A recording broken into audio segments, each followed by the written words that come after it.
ఎవరో చెప్పారు చిన్నప్పుడు,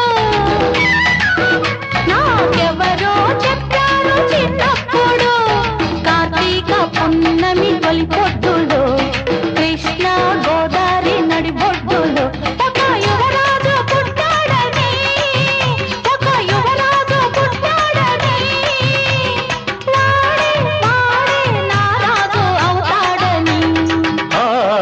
ఎవరో చెప్పారు చిన్నప్పుడు,